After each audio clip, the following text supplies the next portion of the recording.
So hey anime fans. The series name is What If Naruto Got Harem with Hazbin Hotel. This is second part of the series. So let's start the series. Chapter 10, The Price of the Ticket. The air in the abandoned textile mill, their prearranged safe house, was thick with dust, the smell of old mothballs, and the sharp tang of adrenaline. Naruto arrived first, leaning heavily against the rusted loom, his chakra reserves scraped down to the dregs. The corrosive aftereffects of mixing his energy with Alastair's static felt like a cold sludge in his veins, and the effort of redeeming the Terror Beast had left a profound psychic fatigue. He'd won by breaking the rules of Hell's most sacred arena, and the metaphysical backlash was a pounding headache behind his eyes. Charlie and Vaggie burst in moments later, Vaggie supporting a limping Charlie who had a nasty burn across one forearm from a stray energy blast during the chaotic exit from the killing floor. "You're alive!" Charlie cried, her relief momentarily overriding the pain. "Barely," Vaggie grunted, eyeing Naruto ragged state. "They're already calling it the sublimation scandal. Vox is spinning it as an act of cosmic vandalism. You made a lot of people very confused and very angry." Before Naruto could respond, a section of the rotten floorboards in the corner erupted. Husk surfaced first, cursing and covered in sewer muck, followed by Nifty, who immediately began trying to scrub the filth from her dress with furious intensity. Angel came last, moving slowly, clutching a cloth-wrapped bundle to his chest as if it were a live bomb. His face was a mask of shell-shocked triumph. He unwrapped the bundle just enough to show the cracked, pink vinyl record. The fracture gleamed like a lightning bolt across its surface. "Got it." The moment of victory was microscopic. From outside, the distinct, chittering whine of Valentino's personal security drones cut through the distant city noise. Then came the deeper, more threatening sound of heavy boots hitting pavement. Lots of them. A spotlight, sickly pink, swept across the grimy windows of the mill. "They tracked us," Husk stated, the obviousness of it not dulling the dread. "Val doesn't just lose property. He incinerates the neighborhood it was lost in." "We need to get back to the hotel," Charlie said, her voice strained. "The wards, Alastair's presence, it's the most fortified place we have." "It's also the first place they'll look," Vaggie countered, peering through a crack in the boards.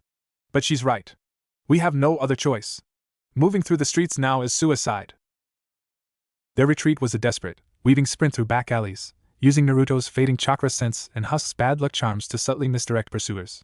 They could hear the commotion spreading through the district, shouts, the smash of windows, the unmistakable sound of Valentino's goons, making inquiries, with extreme prejudice. They reached the hotel's fence to find the first wave had already arrived.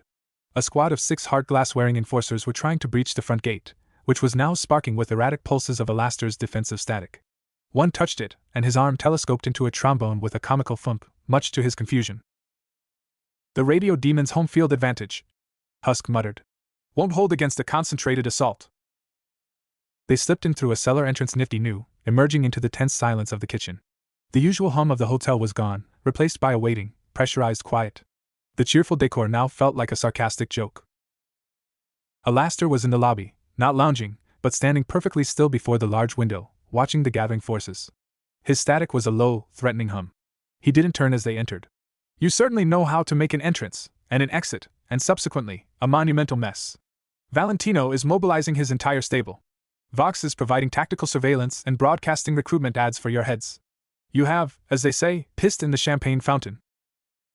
"We got the key," Naruto said, holding up a hand before Charlie could apologize. "Now we need to know how to use it. The book said it needs to resonate. How?" Alastair finally turned, his dial eyes fixed on the cracked record in Angel's hands. "A damaged instrument. How poignant. Resonance requires a specific frequency. You must play it in a place where the walls between the conceptual and the literal are thin. Where lust, as a foundational sin, was codified." His grin widened. "That would be the appropriate wing of the silent cathedral. But you need a door. The record alone is a tuning fork. You need the door it's meant to unlock." "The book said the cathedral is in a fold of space," Charlie said, wincing as Vaggie applied a disinfectant to her burn. "Accessible at metaphysical junctions." "Precisely." Alastair's cane tapped the floor. "There are a handful of such junctions in Pentagram City. Forgotten altars. Crossroads of particularly potent betrayals. One," his static crackled with amusement, "is conveniently located in the basement of this very establishment. A former panic room from a more theologically rigorous owner. It's why the foundation is always so cold." A thunderous boom shook the hotel. Dust sifted from the ceiling. The enforcers outside had brought a battering ram, or something less polite. They're not waiting for a warrant, Angel said, his voice tight. No, they are not, Alastor agreed, his voice dropping to a conspiratorial whisper. So, you have a key. I can provide the door. But opening it will require power. A great deal of focused power. And it will sing like a dinner bell to every entity that cares to listen. Another boom. A crack appeared in the plaster of the lobby wall.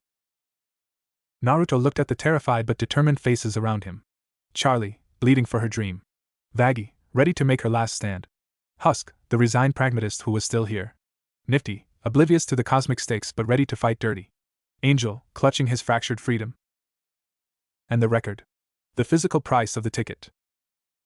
He was so tired. His body ached. His chakra was thin soup. The cold static mark throbbed. But he was the Hokage. His will was the one resource this dimension couldn't corrupt. Show us the door, Naruto said, his voice cutting through the noise of the siege. We'll provide the power. Alastor's grin was a gash of pure, delighted darkness. Follow me, then. To the basement. Let's see if your hope is as loud as your folly. He led them through a hidden panel behind the bar, down a winding, impossibly long staircase that smelled of wet stone and old magic. The sounds of the assault grew muffled, then faded, replaced by a deep, resonant silence that felt heavier than the earth above them. The basement wasn't a room. It was a cavern, natural and vast, its edges lost in gloom. The floor was smooth, black obsidian. And in the very center, etched into the stone in lines of faint, silver light that hurt to look at directly, was a massive, seven-pointed seal. Each point was marked with a different, archaic symbol of sin. The junction, Alastor announced, his voice echoing. Place your key at the point of lust. He pointed to a symbol that looked like a serpent coiled around a chalice. Angel, hands trembling, walked forward. The silence of the cavern was oppressive, a physical weight. He knelt and placed the cracked pink record onto the lust symbol. It fit perfectly, as if the indentation had been made for it. For a moment, nothing happened. Then, the crack in the record began to glow with a soft, pink light. A single, thin beam lanced out from it, connecting to the central nexus of the seven-pointed seal. A low, discordant note began to emanate from the record, the sound of a broken heart, a corrupted promise, a toxic desire. The resonant torment. The other 6 points of the seal remained dark. They lacked their keys. It's not enough, Alastor said, his static buzzing with anticipation. One sin cannot open the door to the cathedral. It can only crack the window. You must amplify it. Pour your unique energy into the seal. Use your chakra as a universal solvent, a substitute for the other 6 frequencies. It will be excruciating. And it will tell every being in hell exactly where we are and what we're doing. Naruto stepped forward, to the very center of the seal. He could feel the wrongness of the place, the ancient, frozen suffering in the stone. He could feel the lonely, aching song of Angel's contract, a single, sad note in a symphony of damnation. He looked back at his friends. Charlie gave him a wobbly, encouraging thumbs up. Vaggie nodded, spear ready. Husk flipped his lucky coin nervously. Nifty brandished her cleaning spray. Angel's eyes were wide, locked on his glowing contract. He closed his eyes. He reached inward, past the fatigue, past the cold static, to the core of his partnership with Kurama. Ready, partner? This is madness. The Ninetales growled, but there was no refusal in his tone, only a fierce, protective readiness. But if we are to be a beacon, let us be a blinding one. Naruto placed his palms flat on the cold obsidian at the central nexus. He drew not on nature energy, there was none here, but on the raw, stubborn, life force of his own spirit, amplified by the titanic power of the fox within. He pushed. Golden-orange chakra, pure and searingly bright in the gloom of the cavern, erupted from his hands and flooded into the seal. It was life, will, and bond, a violent antithesis to the static, despairing frequencies of hell. The reaction was instantaneous and violent. The seal ignited. The single pink beam from Angel's record was joined by 6 screaming, jagged lines of Naruto's force chakra, stabbing into the other sin symbols. The discordant note from the record was drowned out by a deafening, multitonal shriek of clashing realities, the song of lust warped and amplified by a power of hope and will it was never meant to touch. The obsidian floor beneath the seal didn't open. It unfolded.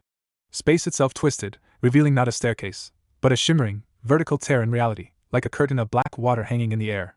Through it, they could see the vague outlines of a vast, dark architecture, looming pillars, distant, cold altars. The air that wafted through was frigid and carried the scent of dry, ancient dust and forgotten oaths. The door to the silent cathedral was open. And as Alastor had predicted, the beacon was lit. Upstairs, the assault on the hotel reached a fever pitch as every demon in the city felt the psychic tremor. In his tower, Valentino snarled, his form flickering with rage. The hotel! They're trying to run!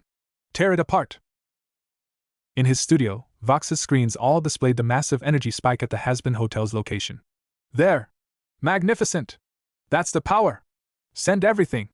I want that energy source! And destroy everything else! High above, in the dark reaches where the ancient powers slumbered, several pairs of eyes, older than the city, older than the concept of sin, slowly opened. In the cavern, Naruto collapsed to his knees, panting, the chakra eruption leaving him utterly drained. The static mark on his spirit flared with icy pain. Before them, the watery portal to the cathedral rippled, unstable. They had their ticket. They had their door. And now, all of hell was coming to collect. Chapter 11: Echoes in the Cathedral. The air that rushed from the portal was not just cold, it was the cold of entropy, of a place where time had congealed. It smelled of ossified incense, stone dust, and a profound, metallic absence, the scent of a worship that had died 1 billion years ago. The shimmering curtain of black water hung before them, showing the impossible geometry of a vast, interior space. There were no screams here. No jazz. Only a silence so deep it pressed against their eardrums. Go! Now! Vaggie barked, the sound shockingly loud in the cavern. Husk didn't need telling. He grabbed the barely conscious Naruto under one arm, while Vaggie supported Charlie. Angel snatched his now dull, cracked record from the seal, clutching it like a talisman. Nifty, undeterred by cosmic dread, scampered through first. They passed through the portal. The sensation was like being dipped in liquid nitrogen and then squeezed through a keyhole. Naruto gasped as the last of his chakra was taxed to keep his cellular structure from unraveling. On the other side, the silence was absolute, a physical presence. They stood in the silent cathedral. It was not a building as mortals understood it. The scale was brain-breaking. Pillars the size of mountain ranges soared into a darkness that might have been a ceiling or a void. Between them, on plinths that stretched into infinity, stood statues. But they were not statues of demons or angels. They were statues of concepts given petrified form, a figure perpetually reaching for a just-out-of-grasp prize, avarice, another with 100 mouths all whispering different lies, fraud, a third whose body was a cage of its own twisting bones, treachery. They were the first damned, or perhaps their echoes, frozen in the moment of their eternal sentencing. The floor was a swirling mosaic of frozen screams, faces captured in black stone, their mouths open in silent agony that patterned the endless hall. The only light came from faint, sourceless phosphorescence that clung to the edges of things, making the shadows deeper and more substantive. The portal behind them snapped shut with a sound like a guillotine, severing them from the hotel, from the siege, from any conceivable retreat. Well, Husk muttered, his voice a tiny, blasphemous thing in the grandeur. This is cozy. Do not speak loudly. Kurama's voice was a strained whisper in Naruto's mind. The fox was cowed, not by power, but by the sheer, annihilating age and purpose of this place. This is not a realm for life. It is a monument. We are germs on a tombstone. Naruto pushed himself upright, leaning on a plinth that felt like frozen guilt. His senses, even depleted, screamed. The ley lines they had tracked were not just present here, they were the architecture. Rivers of solidified damnation flowed up the pillars, across the distant, non-existent ceiling, and down into a central point far ahead in the gloom, a nexus of such concentrated, silent power it made his teeth ache. That way, he rasped, pointing. The heart. Where the rift was feeding. As they began to move, the silence began to speak. Not in words, but in echoes. With each step, the frozen screams in the floor seemed to pulse, and ghostly afterimages flickered at the edges of vision, a king betraying his brother for a crown of shadow, a lover poisoning a well for a promise of forever, a scholar burning a library to be the last keeper of a truth. The original sins, replaying in silent, mournful loops. The psychological pressure was immense. Angel walked with his arms wrapped tightly around himself, flinching at the echoes of broken promises. Charlie wept silent tears, feeling the weight of her father's legacy in every stone. Vaggie's knuckles were white on her spear, her soldier's discipline the only thing keeping her from screaming into the void. They had been walking for what felt like hours or minutes. Time was fluid here, when they passed a particular statue. It was taller than the others, depicting a beautiful, androgynous figure with its own wings wrapped around its throat. The plaque at its base, in the same ancient script, simply read Pride. Charlie stopped, staring up at it. A single, frozen tear of black obsidian was etched on its cheek. This is where it all started, she whispered, the sound swallowed by the silence but felt by them all. The first refusal. The first I will not serve. This is the core of my father's sin, and mine. Before anyone could respond, the atmosphere changed. The oppressive silence gained a new quality, a faint, discordant hum. It was the same frequency as the rift, but here, at its source, it was clearer, hungrier. And it was coming from the central nexus. They pressed on, the humming growing louder, a wrong note in the cathedral's eternal hymn. They reached the heart. It was a circular dais, a mile wide, in the exact center of the impossible space. In its middle stood not a statue, but a hole. A perfect, vertical shaft of absolute blackness that descended into infinity. This was the original wellspring of hell's power, the geyser of damned essence that fed the ley lines. Around its rim, the stone was scarred and melted, as if something unimaginably hot had repeatedly licked at it. And hovering above the shaft, pulsating weakly, was a familiar, ugly scar in reality. The rift. Or a sibling to it. It was smaller here, but denser, a pustule of bruised dimensional colors. Tendrils of void energy extended from it, not into the shaft, but onto the dais itself, where they were slowly, meticulously, etching a complex, sprawling pattern into the stone. It was a seal. A gate. But one designed with a cosmic, patient malice. It's not just feeding. Kurama breathed, horrified. It's transcribing.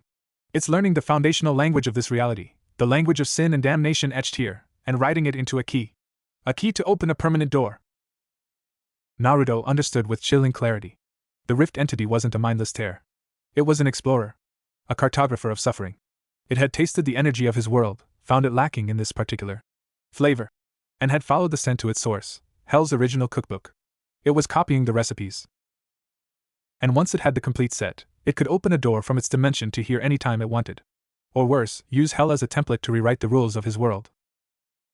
We have to destroy that pattern, Naruto said, his voice firm despite his weakness. Break the transcription. As he spoke, the humming intensified.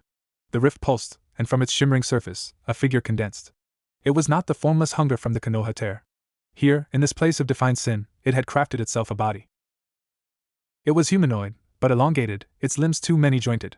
Its skin was the color of the void between stars, speckled with faint, distant lights that were not stars but screams. It had no face, only a smooth plane where, in a nauseating loop, the images of the 7 statues from the hall flickered and merged. It was the Rift Walker, and it had been waiting for them. It didn't attack. It simply turned its non-face towards them, and the humming focused into a single, psychic word that slammed into their minds. Interesting. You brought the key. And the anomaly. Its voice was the sound of cracking ice over a deep, dark ocean. It gestured a too-long hand towards Angel, then towards Naruto. The resonant torment. And the contagious hope. A complete data set. You will assist the transcription. From the shadows at the edges of the dais, where the light did not reach, shapes detached themselves. They were not demons. They were shadows given intent by the Rift Walker, scribes made of solidified nothingness. They began to glide towards Angel and Naruto with a terrifying, silent purpose. The team fell into a defensive formation. Vaggie and Husk stepped forward, weapons raised. Nifty brandished her spray bottle with a defiant squeak. Charlie flared her own royal power, a warm, gold light that fought against the cathedral's chill. But the shadow scribes ignored them. They moved with a physics-defying grace, flowing around their defenses as if they weren't there, reaching for the two who held the resonant frequencies the entity needed. Angel backed up, holding the record out like a cross. Get the fuck away from me! Naruto pushed past his exhaustion, a faint flicker of blue chakra sputtering to life around his fist. He wouldn't go down without a fight, even here. Just as a shadowy hand was about to close around Angel's wrist, a new sound ripped through the silent cathedral. It was the blare of a trumpet, the crackle of static, and the roar of a furious crowd. A tear of red and black reality opened 10 feet above the dais. Through it, they could see the lobby of the Hazbin Hotel, now a war zone. Valentino's goons were grappling with Vox's robotic drones, while Alaster, standing atop the bar, was conducting the chaos like a symphony, his power holding a tiny pocket of order amidst the bedlam. I do appreciate you saving me a seat for the main feature. Alaster's voice boomed, not from the portal, but from the very air of the cathedral, his signal forcibly hijacking the ancient silence. But leaving a party without the host is so rude. The Riftwalker's non-face tilted. The humming stuttered, confused by this new, chaotic frequency. Alaster's portal wasn't for travel. It was a broadcast. And he was using the attention of the entire fighting hotel, the rage of Valentino, the obsession of Vox, the desperate struggle of his own wards, as a battering ram of concentrated, modern hell energy. He funneled it, all of it, through his connection to Naruto, through the static mark he'd left. A torrent of crimson static, laced with pink lust energy and blue digital fury, shot through the portal and slammed into the Rift Walker. The entity didn't scream. It glitched. Its form fragmented for a second, the stolen sin images on its face scrambling. The shadow scribes dissolved into mist. The transcription on the dais flickered. In that moment of stunned discontinuity, Naruto saw his chance. Not to fight the entity. To fight its work. He turned from the Riftwalker and, with the last dregs of his strength, sprinted towards the half-etched seal on the dais floor. He didn't know the Fuinjutsu to dismantle a cosmic lock. But he knew one thing: Uzumaki's sealing worked on a principle of containment and order. This was a script of entropy and theft. He dropped to his knees at the edge of the sprawling, malicious pattern. He placed his hands on the cold stone, not over the etched lines, but on the blank space between them. He pushed not chakra, but an idea. The first, simplest idea he had ever fought for. My name is Uzumaki Naruto. He pushed his identity. His name. A fundamental assertion of self against a force that sought to erase all definitions and copy them. Golden light, pure and warm, seeped from his palms into the stone. It didn't erase the rift's etching. It began to write over it. Not with complex formulae, but with a single, repeating, stubborn declaration in the script of his own soul, Naruto. It was a vandalism of cosmic proportions. A graffiti of self on the blueprint of damnation. The Riftwalker, recovering from Alastair's broadcast assault, turned. It saw the corruption of its perfect transcription. The humming rose to a shriek of cosmic frustration. No. You will not contaminate the pattern. It flowed towards Naruto, a tide of annihilating hunger. And Charlie Morningstar, Princess of Hell, stepped into its path. Her hair was loose, her golden eyes blazing with a light that was not gentle, but furious. The power of her lineage, the power of the statue of pride itself, rose in her, not for tyranny, but for protection. You, she said, her voice echoing with a royal authority that shook the dust from the distant pillars, are not welcome at my family's table. She raised her hands, and a wall of golden, hellfire-tinged light erupted between the entity and Naruto. It wasn't as powerful as the Riftwalker. But it was authentic. It was the real, original power of this place, wielded by its rightful heir for a purpose its creators never intended. The entity slammed into it, and for the first time, it was stopped. In the hotel lobby, Alastair laughed, the sound feeding back through the portal, amplifying the chaos. The ratings are through the roof. Keep it up, darlings! Back in the cathedral, a race against entropy had begun. Naruto fought to imprint his identity on the seal before his strength gave out. Charlie fought to hold back a thing that wanted to eat the concept of rules. And in the balance hung not just their lives, but the integrity of two worlds. The silent cathedral was silent no more. Chapter 12, The Name in the Stone. The golden wall of Charlie's defiance trembled like a heat mirage as the Riftwalker pressed against it. Every impact sent cracks of black static shivering across its surface. The entity's formless rage was a physical force, a pressure that compressed the air and made the stone dais groan. Charlie's teeth were gritted, tendons standing out in her neck, her arms shaking with the strain of containing a hunger older than stars. Behind her, on his knees, Naruto's world had narrowed to the cold stone under his palms and the burning well of self at his core. His chakra was gone, spent in the eruption that opened the door. What he pushed now was something more fundamental, more exhausting, his nindo. His ninja way. The unbreakable will that had faced down pain, that had forgiven Sasuke, that believed in bonds over bloodlines. The golden light from his hands wasn't bright. It was a deep, stubborn amber, etching into the obsidian with the slow, relentless force of a root-breaking rock. Each stroke of the kanji for his name was a battle. The rift's transcription, a language of predatory geometry, fought back. Where his light touched the alien lines, they writhed like burned worms, trying to reassert themselves. It was a silent, desperate war of ideologies on a molecular level. Faster, boy! Kurama's voice was a faint ember in the vast cold of his exhaustion. The princess cannot hold forever. And this place, it dislikes your sentiment. It is trying to reject you. He could feel it. The cathedral itself was a passive-aggressive enemy. The frozen screams in the floor seemed to leech at his warmth. The distant, watching statues of the first damned exerted a gravitational pull of despair. Writing hope here was like trying to light a fire at the bottom of the ocean. A particularly violent shove from the Riftwalker sent Charlie skidding back a foot, her heels carving furrows in the stone. A lance of void energy, sharp as a paradox, shot around her barrier, aimed at Naruto's exposed back. Vaggie was there. She didn't try to block the unblockable. She tackled Naruto sideways, the two of them tumbling as the void lance struck the dais where he'd been kneeling. The obsidian didn't crack, it unexisted, leaving a smooth, bowl-shaped depression of pure nothingness that hurt the eyes. Keep riding! Vaggie snarled, rolling to her feet, her spear already flashing to deflect a second, smaller tendril. "We'll handle the interruptions." And they did. They became a frantic, dancing perimeter around the scribe and the defender. Husk, using his faded overlord instincts, wove minor hexes of misfortune. A shadow scribe would slip on non-existent ice. A void tendril would misfire and strike another. His magic was a faint, rusty thing here, but it was enough to nudge probabilities at the edge of chaos. Angel, armed with nothing but his cracked record and a burning fury, found a different tactic. He saw the Riftwalker draw power from the repeating echoes of sin in the hall. So, he ran to the edge of the dais, held up the record, the resonant torment of lust, and screamed into the silence. "You want data? Here's some fucking data!" He poured every ounce of his self-loathing, his defiance, his hard-won, fragile pride into the object. The crack in the record glowed anew, not with the entity's cold hunger, but with the hot, messy, personal agony of a soul that refused to be just a symptom. It broadcast a frequency of complex, contradictory pain, the pain of wanting to be loved, of hating what you desire, of fighting for a self you're not sure exists.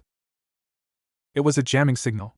A scream of individuals suffering against the entity's desire for pure, abstract templates. The Riftwalker's humming stuttered, becoming discordant. It was like trying to copy a symphony while someone was sobbing violently in the concert hall. Nifty, meanwhile, had found her purpose. While the others fought the big threats, she attacked the transcription itself. With her bottle of portrait begone and a wire brush, she scampered across the dais, scrubbing furiously at the freshly etched alien lines at the far edge of the pattern. Filthy! Messy lines! No symmetry! Her solvent didn't erase the cosmic etching, but her obsessive, mortal interference smudged it. She was introducing human error into a divine equation. Through it all, Alastair's broadcast portal fizzed and crackled overhead, a window to a different kind of hell. The sounds of the hotel siege, explosions, shouts, the tinny blare of Vox's propaganda, spilled into the cathedral, a cacophonous counterpoint to its silence. Alastair wasn't helping them directly. He was amplifying the noise, feeding the chaotic, modern energy of the conflict into the Rift entity's senses, overloading its processing. Naruto, his vision swimming, finished the final stroke of his name. The kanji glowed, a lonely, warm island in the vast, cold, spreading pattern of the Rift's seal. But it wasn't enough. The alien geometry surrounded it, already starting to warp and encroach, trying to digest his declaration into just another piece of data. He needed more. He needed to not just write his name, he needed to define it.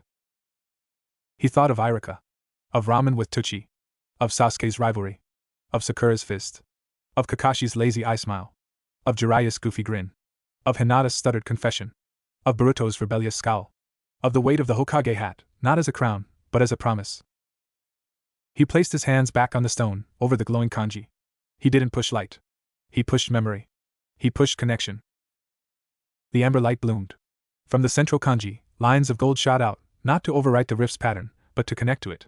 His light touched a line representing avarice, and he poured in the memory of giving his last cup of ramen to a hungry orphan. It touched a line of wrath, and he infused it with the image of protecting a friend even when furious. He didn't destroy the concepts, he contextualized them. He wrapped the stark, damning geometry in the messy, complicated, human reality of choice, consequence, and redemption. He was grafting a soul onto a skeleton. The Riftwalker let out a psychic shriek that felt like needles in their frontal lobes. Contamination. Cease. It abandoned its assault on Charlie's wall. It flowed, a tidal wave of anti-light, directly towards Naruto, intending to scour him and his contamination from the pattern in one annihilating surge. Charlie, seeing her barrier was no longer the target, didn't try to rebuild it. She did something else. She ran past the flowing entity, towards the central shaft, the wellspring of hell itself. "Charlie, no!" Vaggie screamed. But Charlie wasn't throwing herself in. She stopped at the very edge, where the stone was scarred from the rift's feeding. She raised her hands towards the shaft, not in supplication, but in command. "Dad once told me this was the first refusal," she shouted, her voice ringing with a royal power that echoed the statue of pride. "The source of all the no's. Well, I'm adding a new one." She turned her gaze, blazing with golden fire, towards the Riftwalker. "You don't get to have them. They're not yours to copy." She didn't draw power from the shaft. She did something far more daring. She used her birthright, her connection to this foundational place, to redirect it. Just as the rift had been siphoning energy, Charlie now formed a conduit. She pulled a thread of the raw, damning essence from the wellspring and, instead of taking it in, she wove it into the golden, messy network Naruto was creating. It was the ultimate perversion of the system. She was taking the pure energy of damnation and using it to power a circuit of hope and identity. The effect was catastrophic and beautiful. The Rift Walker, mid-surge towards Naruto, was caught in the crossfire. The hybrid energy, Naruto's soul graft, amplified by Hell's own core power, washed over it. The entity didn't glitch this time. It screamed. A real, audible, universe-rending sound that shattered the frozen screams in the floor, sending hairline cracks radiating through the entire dais. Its form, a stolen collage of sin, began to unravel. The distant lights that were screams winked out.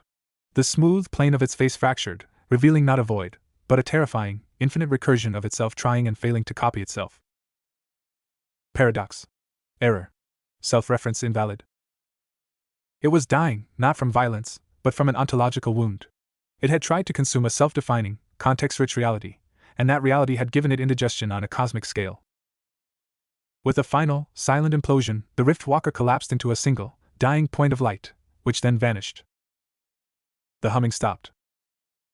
The rift hovering above the shaft pulsed once, weakly, and began to shrink, the tendrils retracting from the half-finished, now hopelessly corrupted seal on the dais. Silence rushed back in, deeper and more profound than before. Naruto slumped forward, catching himself on his hands, his breath coming in ragged gasps. The kanji of his name, and the golden network of memories connected to it, glowed softly in the stone, a permanent, impossible scar of hope in the heart of damnation. Charlie stumbled back from the edge of the shaft, her royal light guttering out. She looked pale, drained, forever changed by what she just commanded. Vaggie was at her side in an instant. Husk leaned on his knees, panting. Angel stared at the spot where the entity had vanished, his record now dark and still. Nifty put away her brush, looking vaguely disappointed there was no more mess to clean. Above them, Alastair's portal snapped shut, cutting off the sounds of the distant battle. His last words echoed in the newfound quiet. A most satisfying finale! The spin-OFF potential is intriguing. They had won. They had broken the transcription. They had defeated the entity. But as the adrenaline faded, a new, more practical horror dawned. The way they had come was sealed. The hotel was a war zone. They were trapped in the silent, sacred heart of hell, with a newly awakened, and likely very annoyed, pantheon of first damned whose monument they had just vandalized with the spiritual equivalent of a glow-in-the-dark sticker. And in Naruto's pocket, the bonded luck coin from Husk had turned to cold, dead ash. Chapter 13. The Bargain in the Dark. Victory, in the heart of hell, tasted like stone dust and existential dread. The silence that followed the Riftwalker's dissolution was not peaceful. It was the held breath of a mortally offended giant. The cracks their battle had left in the dais were not just physical, they were metaphysical fractures in a timeless monument. The air grew colder, not with the absence of heat, but with the focused attention of something old. They huddled together near Naruto's still glowing graffiti, the golden network of his name and memories providing the only source of warmth in the deepening gloom. The light was faint, but it held back the pressing, watchful dark. Okay, Husk rasped, breaking the silence. We killed the space bug. Hooray. Now how in the seven rings do we get out? As if in answer, the light changed. Not from Naruto's scrawl, but from the statues.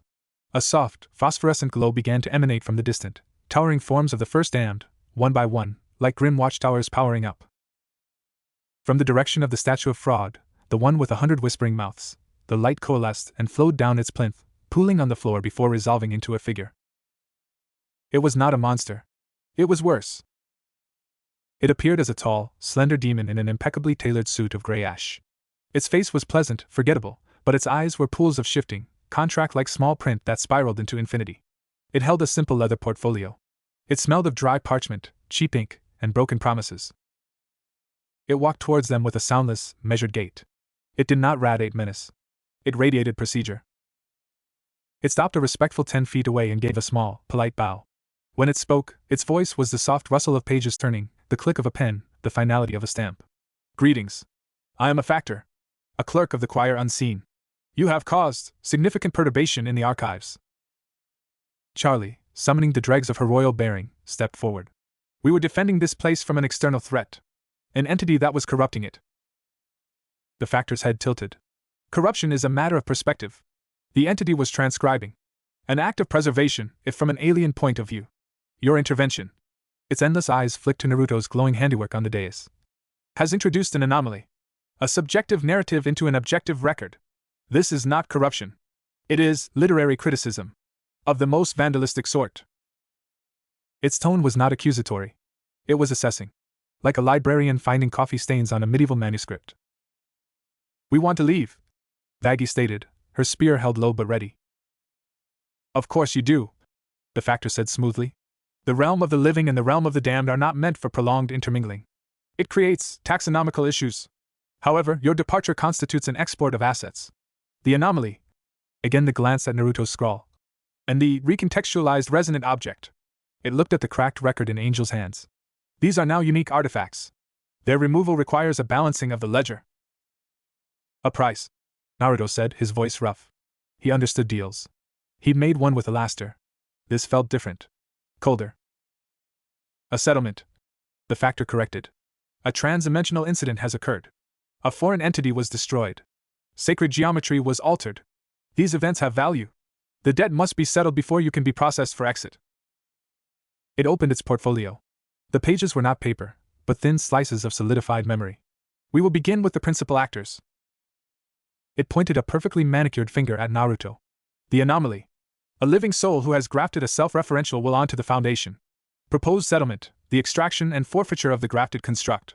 The name is erased from the stone. The memories connected to it are dissolved. You may keep your life and your core identity, but the impact of your action here is rescinded. The cathedral is returned to its pristine state. Naruto's blood ran cold. Erase it? Make it so his stand, his proof that something else could exist here, never happened? The thought was a deeper violation than any physical wound. No, he said.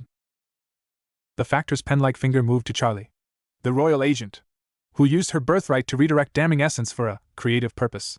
Proposed settlement, the permanent severance of her active connection to the wellspring. She may remain a princess in title, but her ability to directly command or manipulate the foundational power of hell is revoked. Her inheritance is made theoretical. Charlie paled. It was asking her to give up her power, not just her father's power, but her own, hard-won ability to change things at their root. The finger moved to Angel. The resonant torment. The key has been altered. Its frequency is now contaminated with individual defiance. To restore purity is impossible. Therefore, the settlement, the physical object, is forfeit. It remains here archived. The connection between the object and the sinner is dissolved. It meant Angel would be free. Truly free. But the record, the proof of his suffering and his fight, would be locked away forever in this silent tomb. Angel clutched the record tighter, his face a war of emotions. The Factor continued, pointing to Vaggie, Husk, and Nifty. The supporting instruments. Their settlements are smaller. A memory of this place. A modest portion of innate power. A cleaning impulse. It closed the portfolio. These are the terms. Accept, and a door will be provided. Decline, and you will be archived in situ. Your stories will become part of the static display. A new diorama, the vanity of mortal intervention. The offer hung in the air, more terrifying than any beast. It wasn't death. It was erasure of the very things that made their victory meaningful. We don't accept, Vaggie snapped. The we is not a recognized bargaining entity, the Factor said mildly. Settlements are offered to individuals. You may choose to accept your own terms and depart, leaving others to their fate. Divide and conquer. The oldest play in the book. Naruto looked at the glowing pattern on the floor. It wasn't just his name. It was a circuit now, fed by Charlie's stolen hellfire and his memories. It was their combined effort. Their shared victory. He had a thought. A dangerous, potentially catastrophic thought. You said you're a clerk? Naruto said, straightening up, ignoring the protest in his muscles. You deal in ledgers. In balancing value. The Factor's endless eyes focused on him. Correct. The value is an anomaly, right? The thing that doesn't belong. The new pattern. Its uniqueness gives it significant metaphysical weight, yes. What if? Naruto took a breath. What if we didn't remove it? What if we licensed it? The Factor went very still. Even the rustling of its presence quieted. Explain. You want the ledger balanced. Erasing it removes value from your archive, doesn't it? It becomes a negative entry, the cost of restoration. But if it stays, it becomes an asset. A new kind of exhibit. The scar of defiant life. A draw for certain connoisseurs. He was thinking of Alaster's obsession with new sounds, new stories.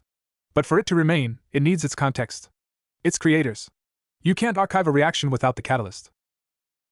He was bluffing with concepts he barely grasped, playing on the Factor's own bureaucratic logic. So, counter-proposal. The anomaly remains. As do we. Not trapped here, but as curators. External affiliates. The cathedral gets its new, unique exhibit. We keep our memories, our connections, our power. And in return, we owe a debt. Not of essence, but of service. Charlie caught on, her eyes widening. A periodic obligation. To return, to maintain the anomaly. To ensure its narrative integrity. It was insane. They were offering to become docents for their own graffiti in the Museum of Damnation. The Factor was silent for a long, long time. The glowing statue seemed to pulse in rhythm with its calculations. The proposal has structural flaws, it said finally. The risk of continued contamination is non-zero.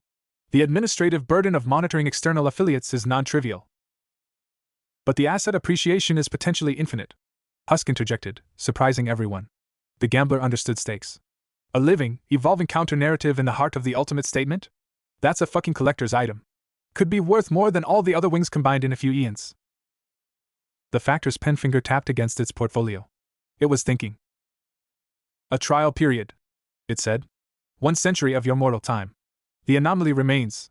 You depart with your assets intact. In 1 century you will return, all of you, to present a report on the anomaly's stability and its effects on your respective natures. At that time, a permanent settlement will be determined.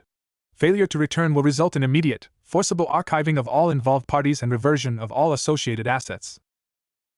A century. 100 years. To Naruto, with a normal human lifespan, if he ever got home, it was a lifetime. To Charlie and the sinners, it was a blink. But it was a way out.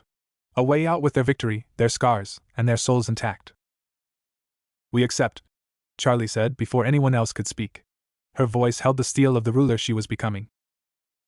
One by one they nodded. Angel looked at his record, then at the others, and gave a sharp, reluctant nod. The Factor made a note in its portfolio. The sound was like a judge's gavel. Settlement reached, conditional licensing agreement, trial basis. The door will be provided. It gestured with its portfolio. Across the dais, a simple, wooden door materialized, standing freely with no wall around it. It looked utterly mundane. 1 century. The Factor reminded them, its form already beginning to dissolve back into the light of the fraud statue. We will be waiting. As the others moved towards the door, Naruto knelt one last time by the golden glow of his name. He placed a hand on it. It was warm. You've made your mark, kid, Kurama grumbled, but there was a thread of pride in the exhaustion. Now let's go home. He stood, turned his back on the heart of hell, and walked with his friends through the plain, wooden door. They stepped out not into the hotel basement, but into the alley where Naruto had first arrived. The eternal red twilight of Pentagram City felt almost welcoming after the absolute silence. The sounds of distant chaos were like a familiar song. They were back. They were whole. And they were on the clock. Chapter 14, the morning after. The alley was the same, the grime, the neon bleed from the main drag, the scent of ozone and despair. Yet, everything was different. They stood in a tight, shell-shocked cluster, blinking under the hellish red glow as if emerging from a deep cave. The oppressive, sacred silence of the cathedral was gone, replaced by the familiar, vulgar roar of Pentagram City, a sound that now felt almost comforting in its mundane hostility. Angel was the first to move. He took a shaky step, then another, then leaned against the sticky brick wall, sliding down to sit on the filthy ground. He held the cracked pink record out in front of him, staring at it as if he'd never seen it before. It was inert, just a piece of damaged vinyl. But it was his. The Factor's bargain hadn't taken it, it had, in its bureaucratic way, affirmed his ownership. He started to laugh, a wet, hiccuping sound that bordered on a sob. We're out. Holy fuck. We're out. Husk just grunted, pulling a flask from inside his vest and taking a long, deep pull. He didn't offer it around. This one was for him. His yellow eyes scanned the rooftops, the old soldier assessing the new battlefield. Out, yeah? With a century's worth of parole hanging over our heads. And every 2-bit power player in the city now knowing we did something that pissed off the fabric of reality. Charlie was leaning into Vaggie, her face pale but her eyes fierce. The theoretical severing of her direct power hadn't happened yet, but the threat of it, the weight of the bargain, was a new kind of crown. We need to get back to the hotel. See what's left.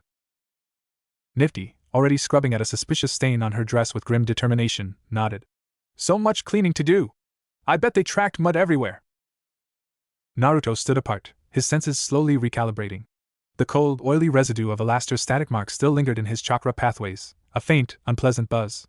But beneath it, he felt something new. A connection. Faint, like a single, golden thread pulled taut across an infinite distance, leading back to the silent cathedral, to his name etched in the stone. It didn't drain him. It just was. A anchor. A receipt for the deal they'd made.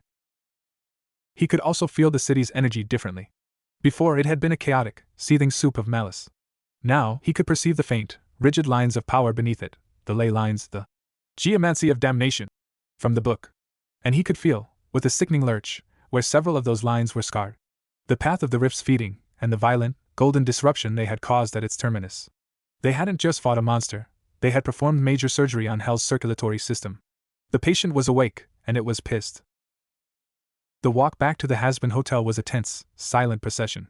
The usual denizens gave them a wide berth. News traveled fast in Hell, especially news of a public spectacle at the killing floor, followed by a massive, citywide energy tremor centered on a certain rehabilitation hotel. They weren't just widows anymore. They were players. Dangerous, unpredictable ones. The hotel itself was a vision of surreal, defiant endurance. The front gate hung off its hinges, mangled by the combined forces of Valentino's enforcers and Vox's drones. The cheerful pink paint was scorched in places. Several windows were boarded up. The neon sign sputtered erratically, the H in has been dark. But it stood. And on the porch, in a pristine rocking chair that hadn't been there before, sat Alastair. He was sipping what appeared to be a mint julep, his legs crossed, a wide, contented smile on his face. The ambient radio static around him was a gentle, satisfied hum. "Welcome back, travelers," he called, his voice a cheerful broadcast. "I trust your pilgrimage was enlightening. Do come in, do come in. I've taken the liberty of having the worst of the debris cleared. The structural weeping has increased by approximately 30%, but I find it adds a certain mournful ambience." The lobby was a disaster zone, but an organized one. The worst of the wreckage, shattered furniture, broken drone parts, the occasional severed limb, had been piled neatly in a corner. The holes in the walls had been patched with glowing, red and black static that pulsed gently, like scar tissue made of bad radio signals. The air smelled of ozone, blood, and fresh lemon cleaner, Nifty's influence, no doubt. Charlie surveyed the damage, her hands on her hips. "The guests fled, my dear. Every last one. The promise of redemption apparently pales next to the threat of being collateral damage in a corporate territorial war. Can't imagine why." Alastair took a sip. "On the bright side, vacancy is at an all-time high." Vaggie immediately began a tactical assessment, her eye cataloging defensive weak points. Husk shuffled behind the bar, which was miraculously intact, and began pouring drinks for everyone without being asked. Naruto sank onto the least damaged chaise lounge, the weight of the last, however long it had been, crashing down on him. The fatigue was bone-deep, a soul-deep weariness that no amount of Ninetales regeneration could instantly fix. He felt the golden thread to the cathedral, the static mark, the lingering wrongness of the rift's energy. His body was a battleground of conflicting, otherworldly signatures.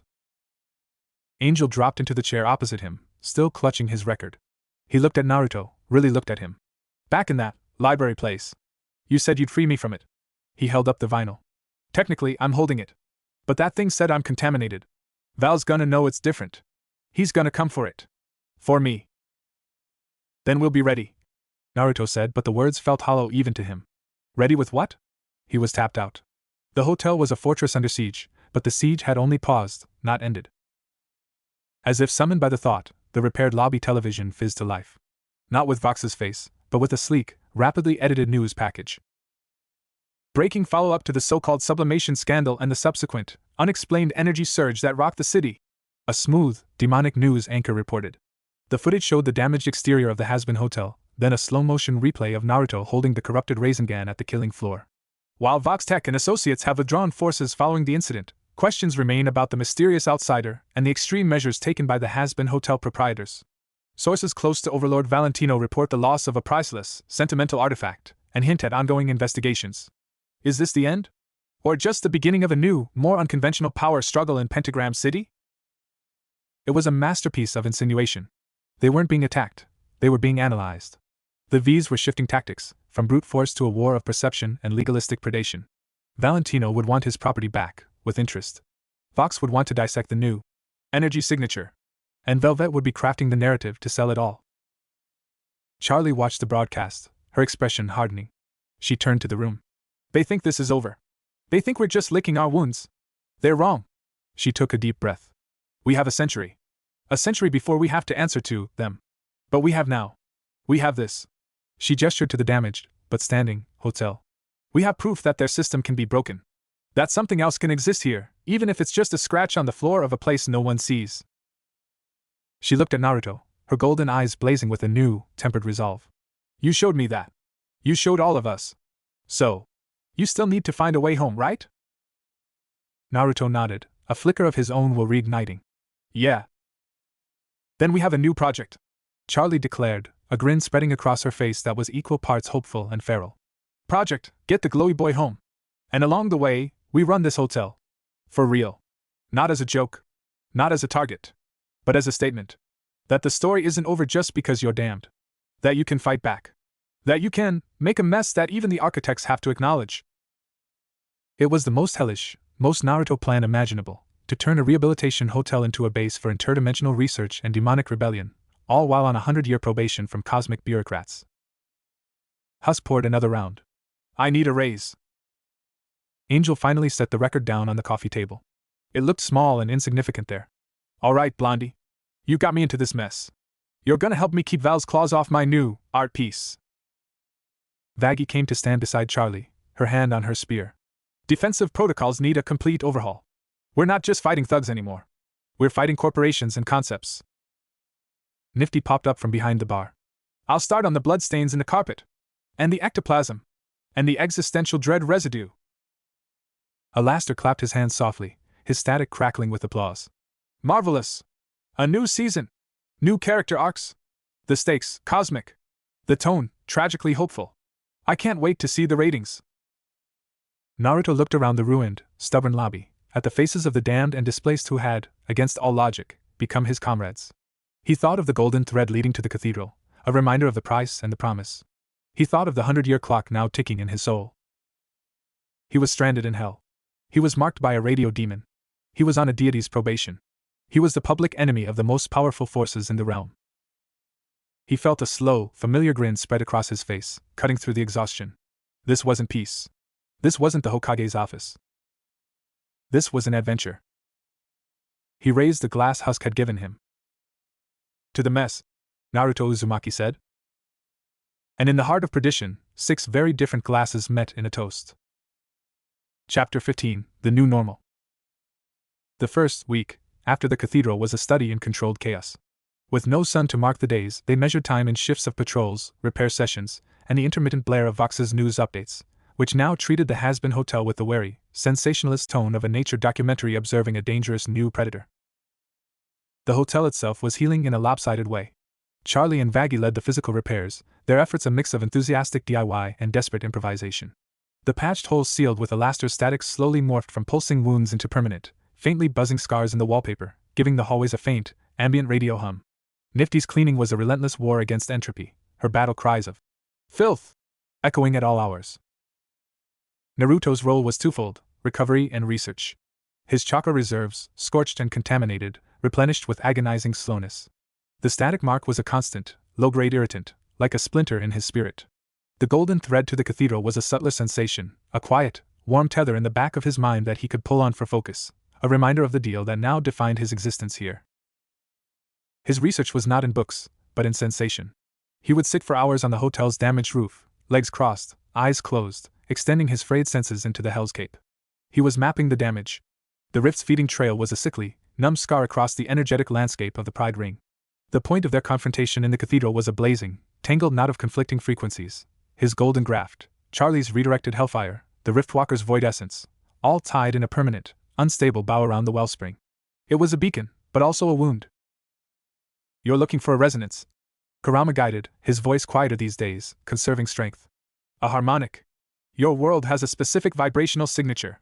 Hell has another. The rift was a discordant note between them. You must find the echo of your home's note in this cacophony. It was like trying to pick out a single, familiar voice in a stadium of screaming, laughing, dying throats. Exhausting, maddening, and so far, fruitless. His other project was more immediately tangible, and infinitely more chaotic, training. It started with Vaggie. She found him on the roof one morning, her expression grim. You move like a soldier, but your energy is different. You said it's called chakra? Can it be learned? Naruto blinked. Yeah, but it's a lifetime of training. And it comes from internal energy and connection to nature. I'm not sure the nature here is compatible. We don't have a lifetime. We have until Valentino decides a frontal assault is worth the bad press again. Vaggie stated. Show me the basics. If it can make me faster, stronger, or better at keeping her safe. She nodded towards where Charlie was cheerfully trying to rehang a curtain rod with excessive optimism. I'll learn it. So, in the hotel's scarred lobby, Naruto began. He explained chakra as the combination of physical and spiritual energy. Vaggie was a quick study on the theory. She understood discipline and focus. But generating her own chakra was another matter. Hell's ambient energy was actively hostile to the life-affirming process. Her first attempts produced not a warm flow, but a sputtering, angry spark that smelled of ozone and left her nauseous. It's fighting me, she growled after the 10th failed attempt, sweat beading on her brow. It's the environment, Naruto said. You have to be more stubborn than it is. He thought of his own early struggles.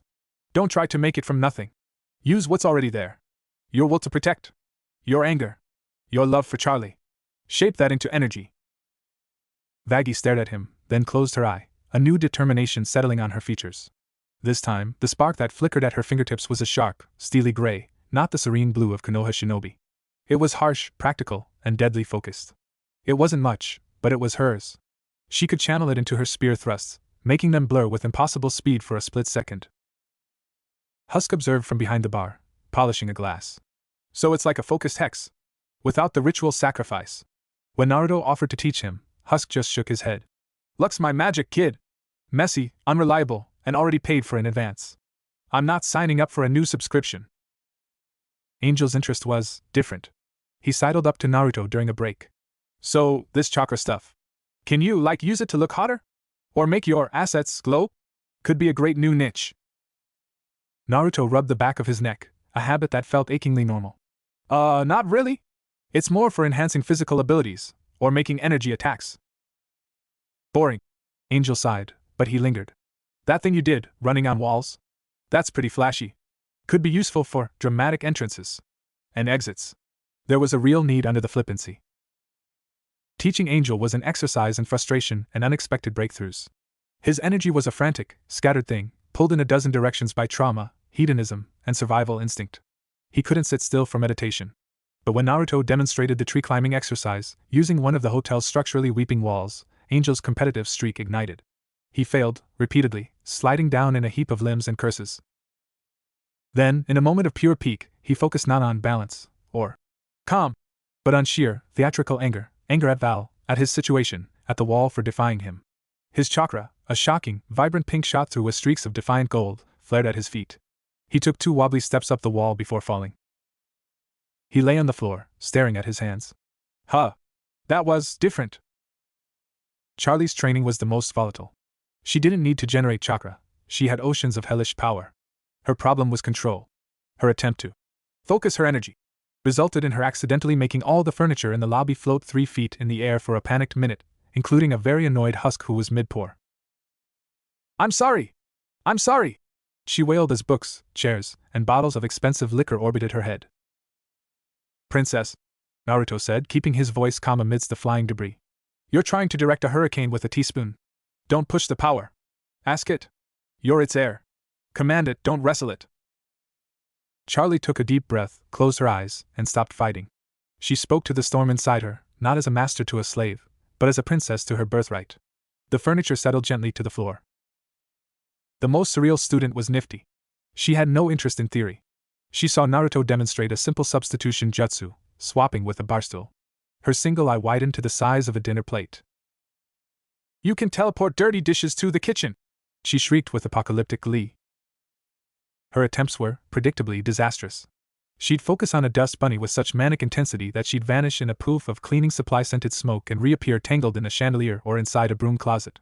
She never managed the swap, but she seemed to be developing a uniquely nifty version of short-range, cleaning-obsessed teleportation. It was unclear if it was chakra or just the sheer force of her neurosis warping local reality. Amidst this bizarre training montage, the outside world kept pressing in. They received a formal, elegant notice from Voxtech's legal department, citing unlicensed dimensional manipulation and public disturbance, and demanding an amicable discussion about energy rights. It was a transparent ploy to get Naruto into a contractually binding meeting. Valentino's approach was less subtle. One evening, alone, terrified Imp delivered a velvet box to the front gate. Inside, on a bed of black silk, was one of Angel's own fluffy, white feathers dipped in gold. A calling card. A promise. Angel stared at it, his face unreadable. Then he took the feather, walked to the fireplace, and dropped it in. They watched it curl and burn. He didn't say a word. The new normal was this: repairing their home by day, training in impossible energies by afternoon, and fending off corporate legal threats and psychic warfare by night. Through it all, Naruto continued his lonely vigil on the roof, searching the screaming, damaged frequencies of hell for a single, familiar note of home. One evening, as a sickly green rain fell on Pentagram City, he felt something. Not the note of his world, but a fluctuation. A gentle, almost plaintive pulse from the direction of the golden thread. From the cathedral. It wasn't a summons.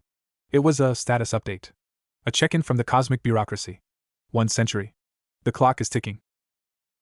He opened his eyes, the hellish cityscape blurry through the acidic drizzle. He wasn't just stranded. He was on a mission with a deadline. And his team was a fallen princess, an angelic warrior, a cynical gambler, a traumatized adult film star, a homicidal maid, and a deal-making radio demon. A slow smile touched his lips. In Konoha, they'd call Team 7 a group of misfits. This made Team 7 look like a well-oiled machine. He stood up, the golden thread warm in his mind, the static mark a cold companion. He had a hotel to help run, students to train, enemies to outmaneuver, and a universe to get back to. As he turned to go back inside, he heard Charlie's voice, bright with manic hope, arguing with Vaggie about the structural integrity of using Hopyu as a mortar substitute. It was chaos. It was hell. It was, and probably, starting to feel like something he could fight for. Chapter 16, The Unlikely Anchor. The new normal, shattered on the 1-month anniversary of the cathedral bargain. The V's had finished their calculations. The assault was tripartite, a masterclass in modern damnation. Phase 1, the noise. At the stroke of some unseen hell hour, every screen, speaker, and reflective surface in Pentagram City began broadcasting a synchronized, deafening cacophony. It was an edited, auto-tuned mashup of every negative sound associated with the Hazbin Hotel, Charlie's peppy singing spliced with screams from the killing floor, Angel's moans from his films mixed with the shriek of the rift entity, Naruto's defiant speech cut with the sound of breaking glass. Vox was drowning them in their own curated nightmare, a sonic barrage designed to induce panic, shame, and psychic fatigue. Within the hotel, the static-scarred walls amplified it, making the very building scream. Phase 2, the claim. As the noise reached its peak, a phalanx of sleek, black drones emblazoned with Valentino's pink V descended upon the hotel. They didn't fire weapons. They projected holographic legal seals and asset reclamation notices onto the building's facade, declaring the hotel and all its contents, including biological assets previously under contract, as property of Valentino due to breach of metaphysical copyright and emotional distress. It was a hostile takeover by laser light. Phase 3, the pressure. And then, the ground troops arrived. Not mindless thugs, but silent, professional demons in tailored gray suits, repossessors. They carried null-field generators and contractual binding runes. They moved to secure the perimeter, their intent clear, not to destroy, but to seize. To drag Angel back to the studio, to haul the anomalous energy source, Naruto, to Vox's labs, and to put the hotel itself into receivership. Inside, the chaos was absolute. The noise was a physical force, vibrating the fillings in their teeth. Nifty was curled in a ball, her hands over her earholes, shrieking about dirty, loud sounds. Husk was trying to jury-rig the bar's wiring to create a feedback loop, swearing violently as sparks flew. Vaggie was at a boarded window, her knuckles white on her spear, watching the professional, implacable advance of the repossession demons. Charlie stood in the center of the lobby, golden light flickering erratically around her like a struck match. They can't do this. This is my home. They are doing it, honey, Angel said, his voice surprisingly calm. He was staring at the holographic claim notice shimmering on the wall. It had his old stage name on it. He looked, resolved. This is it. The final offer. He's not playing anymore. Naruto's mind raced. He was still weak. A full-powered Rasengan might take out a drone or two, but there were dozens. A Ninetales cloak would raise the block, but it would also kill, and it would drain him to the point of collapse, leaving them defenseless. They couldn't win a straight fight. Not against this. He looked around at his friends, his team, fraying at the edges under the coordinated assault. Charlie's chaotic power, Vaggie's fierce focus, Angel's glittering trauma, Husk's grumpy resilience, Nifty's insane dedication. They were a mess. A beautiful, defiant, hopeless mess. And then he felt it. The golden thread to the cathedral. It thrummed, not with alarm, but with anticipation. The Factor and its masters were watching. This was a stress test. A report on the anomalies. Viability after 1 month. Anomaly. The word clicked. They weren't a militia. They weren't an army. They were an anomaly. A statistical error. A story that shouldn't exist here. Vox was using noise to define them. Valentino was using law to claim them. But what if they refused to be defined? What if they broadcast their own signal? Charlie! Naruto shouted over the din. Your power! Can you project it? Not as a weapon, as a feeling. She stared at him, wild-eyed. What? The hotel. What it means. Hope. Second chances. That stubborn, stupid, beautiful hope. Can you push that out? Like a beacon. Understanding dawned on her face. She nodded, gritting her teeth. She stopped trying to control the storm and instead opened herself to it, focusing not on force, but on emotion. A wave of warm, gold and crimson light, palpable as a summer wind, erupted from her and washed through the lobby. It didn't stop the noise, but it softened its edge, made it feel distant, cheap. Vaggie! Naruto turned. Your will. Your protectiveness. Focus it. Give it to Charlie, not as chakra, as conviction. Vaggie didn't question. She closed her eye, and a sharp, steely gray energy, honed to a razor's edge, arrowed from her and into Charlie's burgeoning field, giving it structure, discipline. Angel! Your defiance! That thing that made you burn the feather! The fuck you, that's all yours! Angel laughed, a sharp, real sound. He threw his head back, and a bolt of brilliant, painful pink shot through with resilient gold lanced from him, joining the others. It was not pretty hope. It was hope bought with blood and shame, and it made the collective energy stronger, realer. Husk! Your luck! The stubbornness to keep dealing the cards even when the deck is rigged! Husk snorted, but he slammed a paw on the bar. A wave of amber, whiskey-colored energy, smelling of old smoke and bitter perseverance, rolled out and merged. It wasn't lucky, it was the power of enduring bad luck. Nifty! Your cleanliness! The need to make order out of chaos! To fight the dirt! Nifty popped up, her eye blazing. With a squeak of pure intent, a shockingly pure, white-silver beam of obsessive purpose sipped from her and into the mix. It was the will to scrub the universe itself clean. 5 unique frequencies, born of hell but forged in resistance, swirled around Charlie, a vortex of chaotic, conflicting, yet harmonizing power. It was unstable, threatening to fly apart. Naruto stepped into the center of it. He was the anchor. The one with the connection to the place that had judged them. He reached not for his chakra, but for the golden thread in his soul. He pulled. And he began to broadcast. Not with Alaster's static. Not with Vox's noise. He used the thread as a transmitter, and the swirling vortex of the hotel's collective spirit as the signal. He didn't send an attack. He sent a story. The story of a princess who loved the unlovable. Of a soldier who guarded a dream. Of a sinner who stole back his own name. Of a gambler who bet on a losing hand. Of a maid who fought filth on a cosmic scale. And of a lost ninja who taught them to walk on walls. He sent the feeling of Charlie's song, Vaggie's vigilance, Angel's smirk, Husk's pour, Nifty's scrub. He sent the scent of ozone and lemon cleaner, the taste of cheap booze and cheaper ramen, the sound of arguments over board games and repairs. He sent their anomaly. The signal pulsed down the golden thread and into the heart of the silent cathedral. In that timeless place, the Factor and its unseen masters received the transmission. The report for their first month. It was not a dry summary. It was a raging, living, emotional firestorm of defiance and connection. And in the lobby, something happened. The collective energy, focused through Naruto's connection, didn't blast outwards. It resonated. The horrible, curated noise from Vox's broadcast hit the hotel's energy field and changed. The screams softened into sighs. The moans became murmurs of empathy. Charlie's splice singing reharmonized into a genuine, if slightly off-key, anthem of determination. The hotel itself became a filter, transforming targeted hatred into a diffuse, confusing ballad of fractured souls trying to be better. The holographic legal seals on the walls flickered. The cold, formal script of Valentino's claim warped. Letters rearranged. The V became a lopsided heart. The legalese morphed into snippets of their own stories. Article of defiance, subsection of stubborn hope. The claim was being rewritten by the very thing it sought to claim. The professional repossession demons outside hesitated. Their null field generators sputtered. Their contractual runes glowed with conflicting energy. They were instruments of a cold, logical system, and they were being faced with something fundamentally illogical, a happy ending in progress. High in his tower, Vox stared at his monitors. The feed from the hotel was breaking up, not into static, but into art. Impressionistic swirls of color and emotion that made his algorithms crash. What is this? Sentimental interference. Boost the signal. Drown it out. But his own signal, when boosted, only fed the transformation, making the broadcast from the hotel brighter, richer. In his plush den, Valentino felt a psychic flinch. The connection to his property didn't sever, it was overwritten. He no longer felt ownership over angel dust. He felt a distant, buzzing awareness of a star that had left his constellation and was now burning in a strange, new galaxy. It was intolerable. Back in the hotel, the energy was taking a physical toll. Naruto was on his knees, the golden thread feeling like a white-hot cable in his soul, burning through the static mark, purging it with sheer, emotional truth.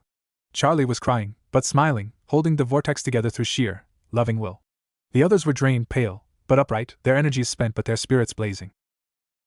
With a final, silent pulse, the broadcast ended. The vortex of energy dissipated. The lobby was quiet. Vox's noise had stopped. The holograms on the walls were gone, leaving only the scorched and patched wallpaper. Outside, the drones hovered, confused. The repossession demons looked at each other, then slowly, professionally, began to retreat. Their orders were invalid. The asset had redefined itself outside their parameters. They had not won a battle. They had changed the game. Alastair, who had been watching from the shadows of the staircase, applauded slowly. The sound was crisp in the new quiet. Bravo!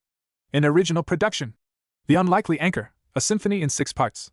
The critics will be devastated. I haven't felt ratings like this since the stock market crash of 1929. Naruto pushed himself up, swaying. He felt different. The static mark was gone, scorched away by the transmission. The golden thread was still there, but it was warmer, stronger. It felt less like a leash and more like a lifeline. And then, he felt something else. A faint, distant echo, bouncing back down the thread from the cathedral. It wasn't words. It was a sensation. A frequency. Clean, sharp, and vibrant with life and conflict.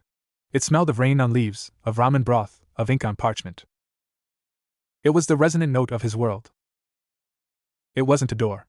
It was a tuning fork. A confirmation. This energy, the messy, bonded, defiant energy they had just created, had a harmonic in the elemental nations. He couldn't go home yet. But for the first time, he knew, with absolute certainty, that a path existed. And it was a path built not on power alone, but on the bonds he had forged in hell. Charlie rushed over, pulling him into a hug. You did it! You saved the hotel! We did it! Naruto corrected, his voice hoarse. Angel picked up his cracked record from where it had fallen. It no longer glowed with his pain. It felt neutral. Just a thing. He looked at Naruto. So, that's how you fight an overlord. You don't punch them. You outweird them. Husk poured 6 glasses. Drink. You've all earned it, and we're all gonna need it for the headache tomorrow. As they gathered at the bar, a tired, triumphant silence settling over them, Naruto looked out the repaired window. Pentagram City seethed on, oblivious. The V's would regroup. New threats would come. They had a century of probation and a universe of problems. But they had a hotel. They had a story. And now, they had a direction. He was Uzumaki Naruto, 7th Hokage, and he was the unlikely anchor of the most impossible team in existence. His journey home would be the longest, strangest mission of his life. He raised his glass, a real smile, wide and bright, breaking across his face for the first time since he'd fallen into hell. To the next mission.